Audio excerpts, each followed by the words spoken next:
Praise lord. కీర్తనలు 92:13. యెహోవా మందిరంలో నాటబడిన వారై వారు దేవుని ఆవరణంలో వర్ధిల్లుదురు. ఫ్రెండ్స్, ఈ మామగారిని తాతగారిని చూడండి. మా అమ్మగారిని తాతగారిని నేను 3 years నుంచి చూస్తున్నాను. చాలా దూరంతో ప్రయాసతో దేవుని యందు ఆసక్తితో నిండు వృద్ధాప్యమందు ఆ యుద్ధ దంపతులు ఆ చెక్క బల్ల బండి మీద మా అమ్మగారిని పెట్టుకొని తాతగారు ఎలా తొక్కుకుంటూ హోసన్న మినిస్ట్రీకి వస్తున్నారంటే ఎవ్రీ సండే మామని తాతను చూడకుండా నేను వెళ్ళాను. సో వెళ్ళేటప్పుడు చూస్తూ ఉంటాను, వచ్చేటప్పుడు చూస్తూ ఉంటాను. ఫ్రెండ్స్, అదే వాక్యం కీర్తనలు 92:15లో వారు ముసలితనమందు ఇంకనూ చిగురు పెట్టుచుదు సారం కలిగి ఉందరు. ఫ్రెండ్స్, నిండు వృద్ధాప్యంలో దేవుని మహిమపరచాలని పేరుకున్న ఆసక్తి చూడండి. మాలాంటి వాళ్ళకి ఎంత బలాన్ని స్ట్రెంగ్త్నిస్తుందో. వీళ్ళని ఇన్స్పైరింగ్గా తీసుకోవాలి. మళ్ళాంటి వాళ్ళకి వీళ్ళు చాలా మాదిరికరం అనమాట. అంటే ఇప్పుడు భార్యాభర్తలు అనేది వాళ్ళు ఎలా ఉంటున్నారంటే ఒక ఆఫీస్లో కొలీగ్స్ లాగా ఉంటున్నారనమాట. సో ప్రేమ ఉండదు, ఏముండదు, ఒకరికొకరు సెల్ఫిష్ కమర్షియల్గా లైఫ్ అనమాట. అయితే దేవుణ్ణి ఆరాధించాలి. వారికున్న ఆ ప్రేమ, ఆ యొక్క వారిద్దరికి మధ్య ఉన్న క్రీస్తు అనే ప్రేమ ఎలా ఉందంటే వారికున్న బలహీనతలు అనేది బలంగా చేసుకొని ముందుకు నడుస్తున్నారు.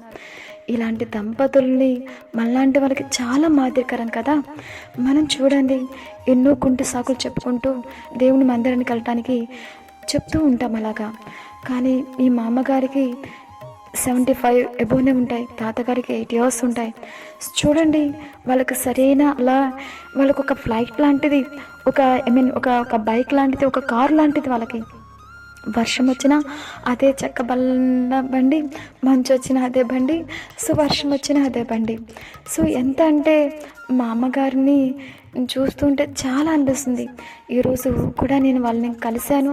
రోజు చూస్తాను, యాజ్ యూజువల్గానే ఈరోజు కూడా చూశాను. లేదు ప్రభా, నేను ఖచ్చితంగా వీళ్ళని మీట్ అవ్వాలి. ఎందుకంటే వీళ్ళు నాకు చాలా ఇన్స్పైరింగ్గా ఉన్నారు. నేను అనుకున్నా వీళ్ళని చూసిన ప్రతిసారి, తండ్రి యేసయ్య, నా భర్తతో కూడా నేను వృద్ధాప్యంలో ఇదే మాదిరిగా నేను ఆసక్తితో భయం భక్తులతో నేను ఆరాధిస్తాను కదా, అటువంటి ఫ్యామిలీ నాకు ఇస్తారు కదా మీరు అని చెప్పి ప్రతిసారి అడుగుతూ ఉంటా. గుడ్నెస్ ఏంటంటే ఈరోజు మా అమ్మని తాతను మీట్ అయ్యాను.